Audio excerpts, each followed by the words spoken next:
तो चलिए स्टार्ट करते हैं क्लास 8 चैप्टर 1। और चैप्टर 1 का नाम है रेशनल नंबर। रेशनल नंबर, ठीक है। और हम लोग जो अभी बुक यूज कर रहे हैं वो आर एस अग्रवाल है। आर एस अग्रवाल, ठीक है ना। सभी बुक में एक ही कॉन्सेप्ट होता है, लगभग लगभग सेम ही क्वेश्चन होता है। तो हम लोग जो भी फिलहाल पढ़ने जा रहे हैं वो आर एस अग्रवाल बुक से पढ़ने जा रहे हैं, क्लास 8 आर एस अग्रवाल। और चैप्टर का नाम क्या है? Rational number. तो सबसे पहला बात आता है कि रेशनल नंबर होता क्या है, ठीक है। तो समझ लीजिए, ऐसे डेफिनेशन तो आपसे कोई पूछेगा नहीं, लेकिन फिर भी आपको भी किसी को बताना होगा, तो आप कैसे बताइएगा? तो डिफिनीशन ले समझ लीजिए कि आखिर डिफिनीशन होता क्या है रेशनल नंबर। देखिए, अ नंबर, यहाँ पे लिखेंगे अ नंबर। ध्यान से देखिएगा, बहुत ही अच्छा से समझ में आएगा। अ number which can written in the form of written in the form of a by b, where a and b are integer and b is not equal to 0। कुछ समझ में नहीं आया होगा? चलिए फिर से हम लोग समझते हैं रेशनल नंबर क्या होता है।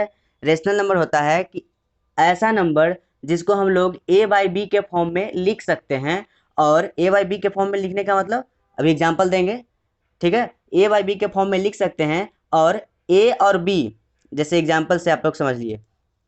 एग्जाम्पल में कह रहे हैं कि कोई भी नंबर हो जिसको हम लोग ए बाई बी के फॉर्म में लिख सकते हैं, मतलब कि ऊपर कोई नंबर डाल दीजिए और नीचे कोई नंबर डाल दीजिए, मतलब इस प्रकार से लिख दीजिएगा ना। मतलब 2, और यहाँ पे ये लाइन दीजिए, डिवाइड का लाइन दीजिए, और यहाँ पे 3 बट्टे, या फिर आप इसको बोल सकते हैं 2/3, ठीक है। तो ये क्या हो गया हम लोगों का रेशनल नंबर। कैसे पता चला? हम लोग अभी अभी डिफिनेशन में पढ़े थे ना कि a number which can be written in the form of a by b. इसको हम लोग ए मान लेते हैं और इसको हम लोग बी मान लेते हैं। तो बताइए, यहाँ पे देखिए, अभी अभी हम लोग पढ़े थे, रेशनल नंबर का डिफिनीशन पढ़े, ठीक है। रेशनल नंबर में क्या लिखा लिखा गया है? अ नंबर, मतलब number which can be written in the form of a by b. A by b के फॉर्म में लिख दिया जाए किसी नंबर को, और ए और बी क्या होना चाहिए? इंटीजर, ठीक है ना। इंटीजर कहने का मतलब, इंटीजर कहने का मतलब हो गया कि हम लोग होल नंबर जानते हैं ना, होल नंबर। नेचुरल नंबर जानते हैं ना, नेचुरल नंबर क्या होता है? 1 2 3 4 5 6 7, इस प्रकार से कहाँ तक? इन्फिनिटी तक, है ना। और बीच में यहाँ पे जीरो, जीरो हुआ, फिर 1 माइनस में, फिर माइनस में 2, फिर इस प्रकार से बढ़ते हम लोग जाते हैं इधर माइनस इन्फिनिटी तक जाते हैं, ठीक है। मतलब बीच में जीरो होता है, यहाँ प्लस, इधर प्लस होता है, और इधर माइनस होता है, ये तो पता ही होगा, है ना।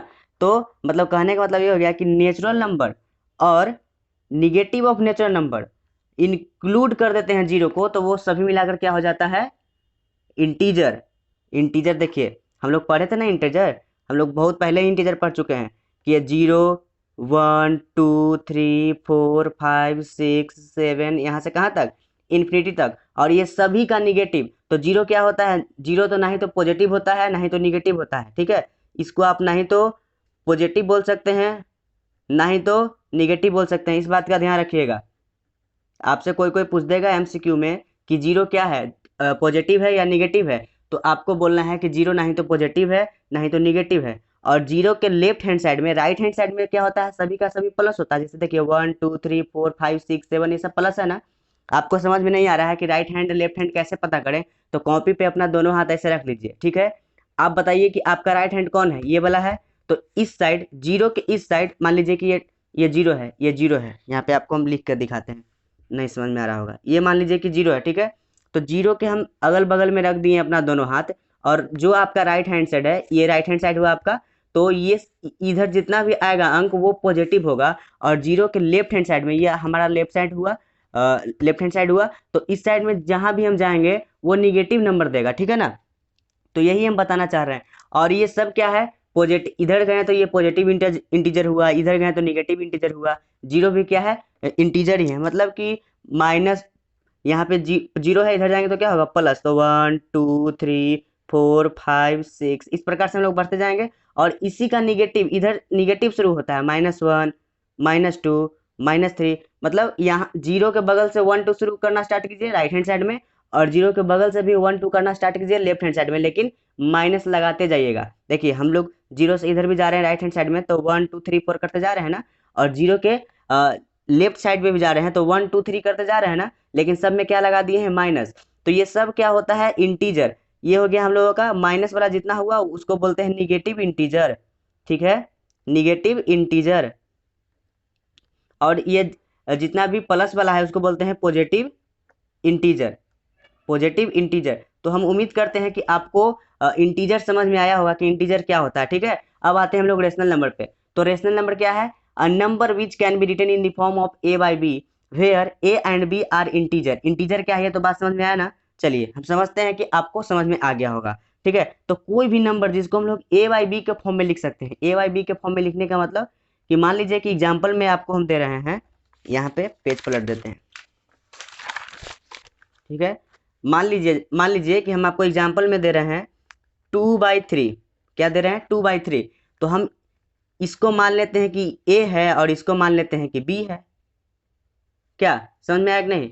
इसको मान लेते हैं कि a है और इसको मान लेते हैं कि b है। तो अब देखिए 2 और 3 ना लिख करके हम ऐसे लिख रहे हैं a बाई बी, ऐसा ही ना जी, 2 के जगह a डाल दिए हैं, 3 की जगह b डाल दिए हैं। मतलब कोई भी नंबर जिसको हम बट्टा के फॉर्म में लिख सकते हैं, भिन्न के फॉर्म में लिख सकते हैं, उसको क्या बोलेंगे कि ये क्या है, रेशनल नंबर है। लेकिन इस बात का भी ध्यान रखना है कि a और b दोनों इंटीजर होना चाहिए। मतलब इंटीजर अभी अभी हम लोग पढ़े हैं कि क्या होता है इंटीजर। मान लीजिए कि -2 है और ये -3 है, या फिर ऊपर में क्या हो गया -4 है, नीचे में क्या है प्लस का 5 है। ये सब क्या है, ये सब हम लोगों का रेशनल नंबर है, रेशनल नंबर का एग्जाम्पल है, ठीक है ना। एक और वर्ड लिखा हुआ है यहाँ पे एक वर्ड और लिखा हुआ होगा जो आप लोग ध्यान नहीं दिए।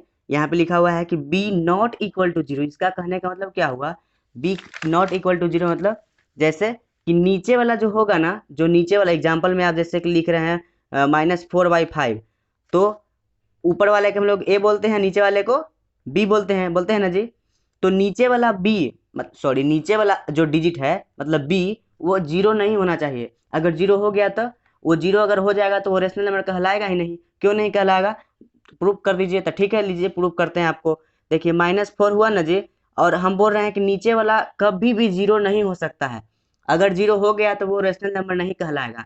तो आखिर ऐसा क्या चीज़ है कि वो 0 हो जाएगा तो नहीं कहलाएगा, रेशनल नंबर नहीं कहलाएगा। तो देखिए इसलिए नहीं कहलाएगा क्योंकि जैसे ही आप नीचे 0 डाल दिएगा ना, जैसे कि -4 और नीचे अगर 0 आप डाल देते हैं, तो इसका आंसर होता है नॉट डिफाइंड।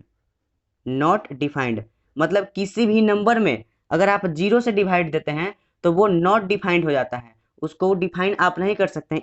इसीलिए डिफिनेशन में यह दिया गया है कि आप कोई भी नंबर को a बाई बी के फॉर्म में लिख दीजिए, लेकिन ये a और b दोनों इंटीजर होना चाहिए। मतलब कोई भी दुनिया का कोई भी नंबर होना चाहिए।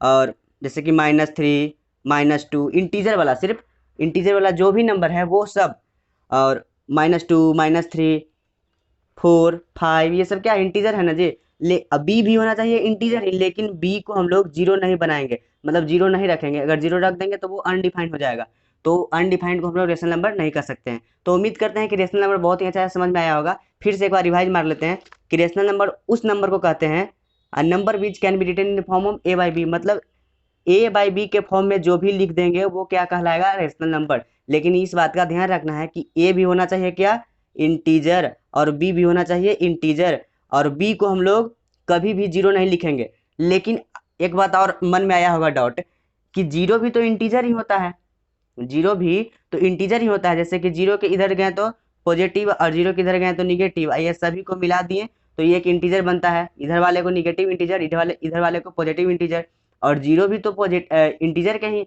एरिया में आया ना, तो ये भी तो इंटीजर ही होगा।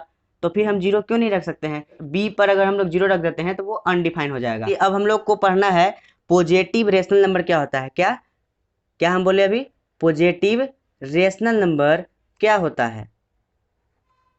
तो ध्यान से देखिएगा पॉजिटिव रेशनल नंबर क्या होता है। सबसे पहली बात कि रेशनल नंबर तो समझ में आया ना कि क्या होता है। अब ऐसे लिख सकते हैं 3/2 4/6 3/9, ये सब क्या हुआ, रेशनल नंबर है। तो पॉजिटिव रेशनल नंबर का ये एक होता है पॉजिटिव रेशनल नंबर और एक होता है निगेटिव रेशनल नंबर। तो हम लोग कैसे पहचानेंगे कौन पॉजिटिव रेशनल नंबर है और कौन निगेटिव रेशनल नंबर है? तो हम लोग देखेंगे यहाँ पे एग्जाम्पल में देखेंगे कि दोनों का साइन सेम है कि नहीं। जो हम लोगों के सामने दिया गया है ऊपर नीचे में कोई डिजिट कोई इंटीजर, वो दोनों का साइन सेम है कि नहीं। मतलब हम लोग को इसका साइन और इसका साइन दोनों का साइन देखना है कि सेम है कि नहीं। सेम है, यहाँ पे प्लस है, यहाँ भी प्लस है, कुछ नहीं है तो क्या है प्लस है, तो ये क्या हो गया पॉजिटिव रेशनल नंबर। यहाँ पे देखिए यहाँ भी कुछ नहीं है तो क्या है प्लस है, यहाँ भी कुछ नहीं है तो क्या है प्लस है, तो ये क्या हो गया पॉजिटिव रेशनल नंबर। यहाँ भी देखिए साइन देखना है, ऊपर वाले का साइन देखिए और नीचे वाला का साइन देखिए, इसको बोलते हैं क्या चीज, इसको बोलेंगे हम लोग न्यूमरेटर। ठीक है, न्यूमरेटर। और नीचे वाले को क्या बोलते हैं डेनोमिनेटर। ऐसे फ्रैक्शन में ये सब बताया जाएगा। ठीक है, तो ऊपर वाले का भी साइन देखिए और नीचे वाले का भी साइन देखिए। अगर दोनों का साइन सेम है तो वो हम लोग बोलेंगे कि क्या है पॉजिटिव रेशनल नंबर है। ठीक है, तो इसका भी +3 इसका भी +9, तो ये क्या हो गया पॉजिटिव रेशनल नंबर। चलिए उम्मीद करते हैं कि पॉजिटिव रेशनल नंबर आपको समझ में आया होगा। अब हम लोग आते हैं निगेटिव रेशनल नंबर क्या होता है। ठीक है, निगेटिव रेशनल नंबर क्या होता है? तो निगेटिव रेशनल नंबर होता है कि आपको वही देखना है, ऊपर वाले का साइन देखना है और नीचे वाला का साइन देखना है। ठीक है, अब देखिए यहाँ पे लिखा गया है -4 और यहाँ पे +2 है ना जी। तो साइन जो है वो सेम नहीं है, साइन सेम नहीं है, तो हम लोग बोल देंगे कि ये निगेटिव रेशनल नंबर है। जब दोनों का साइन सेम हो जाएगा तो हम लोग बोलेंगे पॉजिटिव रेशनल नंबर है, और दोनों का साइन ऊपर वाले का भी साइन और नीचे वाला भी साइन अलग अलग हो जाता है तो हम लोग बोलेंगे कि निगेटिव रेशनल नंबर है। ऊपर वाले का साइन माइनस में है, नीचे वाला का साइन प्लस में है, अलग अलग है ना जी, तो क्या बोलेंगे कि निगेटिव रेशनल नंबर है।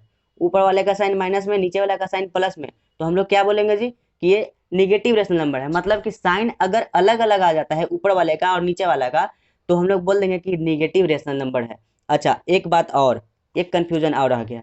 एग्जाम्पल लेते हैं -4 और -2, ये बताइए कि ये निगेटिव रेशनल नंबर है या फिर पॉजिटिव रेशनल नंबर है। तो आपको आंख बंद करके कहना चाहिए कि ये पॉजिटिव रेशनल नंबर है।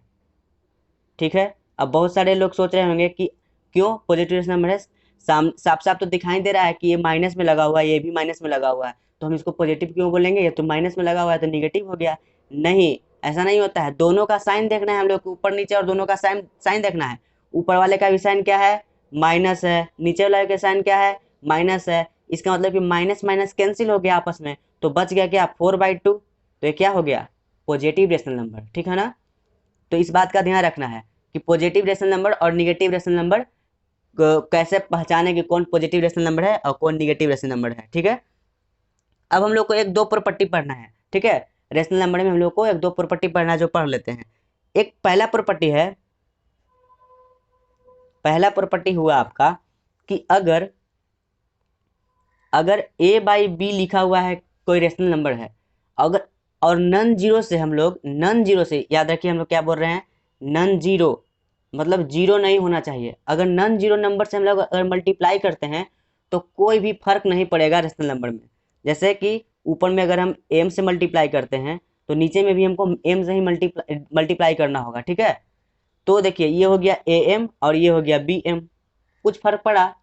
आप बोलिए कि पहले से तो a था और जब मल्टीप्लाई कर दिए तो am हो गया, तो फर्क तो पड़ गया? नहीं पड़ा फर्क। देखिए ये इक्विवेलेंट आ गया, ये इक्विवेलेंट आ गया, मतलब जो हम ऊपर मल्टीप्लाई किए वो नीचे मल्टीप्लाई कर दिए हैं, तो जितना जितना टाइम्स ऊपर वाला बढ़ा है उतना ही टाइम्स नीचे वाला भी बढ़ गया, तो कोई फर्क नहीं पड़ा। कैसे नहीं फर्क पड़ा? देखिए एम से एम गया कि नहीं, साफ हो गया कि नहीं एम से एम, तो बच गया कि अल्टीमेट में क्या बचा a/b बचा ना जी। तो जब a/b बच गया, ओरिजिनल नंबर भी a/b था, तो मल्टीप्लाई करने से कोई फर्क पड़ा नहीं पड़ा ना।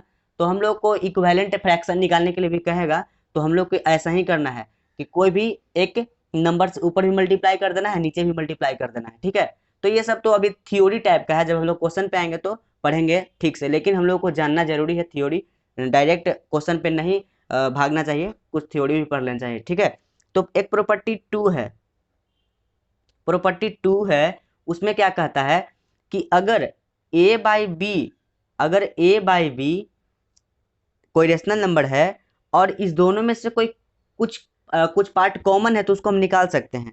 जैसे कि मान लीजिए कि ये 12 है और ये 6 है, ठीक है ना, तो ऊपर में से हम लोग 6 दूनी का 12, इस प्रकार से ऐसे 12 का हम लोग ऐसे लेंगे, देखिए 12/6 है ना जी, तो 12 का हम लोग प्राइम फैक्टर निकालेंगे। 2 छक्का 12, 2 तिहाई 6, और यहाँ पे 6, 2 तिहाई 6, मतलब इसमें देखिए 12 में और 6 के मल्टीप्लाई प्राइम फैक्टर निकाले हैं, तो देखिए ये क्या होता है, 2 और 3 इसमें भी है, 2 और 3 इसमें भी है, तो मतलब हम लोग 2 और 3 को बाहर निकाल सकते हैं, मतलब 3 दूनी का 6 हम लोग बाहर निकाल सकते हैं। 6 से हम लोग डिवाइड कर सकते हैं नीचे वाले में भी, और 6 से डिवाइड कर सकते हैं ऊपर वाले में भी। नहीं समझ में आया? मतलब इस प्रकार से कि 12 को हम लोग डिवाइड कर सकते हैं 6 से, और 6 को हम लोग भी डिवाइड कर सकते हैं 6 से। मतलब जब ऊपर वाले को डिवाइड करेंगे 6 से, तो नीचे ऊपर आएगा 2 और नीचे आएगा 1, मतलब 2/1 ओरिजिनल नंबर रहा। तो उम्मीद करते हैं कि आपको ये प्रॉपर्टी समझ में आया होगा, और एक दो क्वेश्चन भी है एग्जाम्पल में एक दो क्वेश्चन भी है, तो वो हम लोग अगले वीडियो में देखेंगे। तो तब तक के लिए अपना ख्याल रखिए।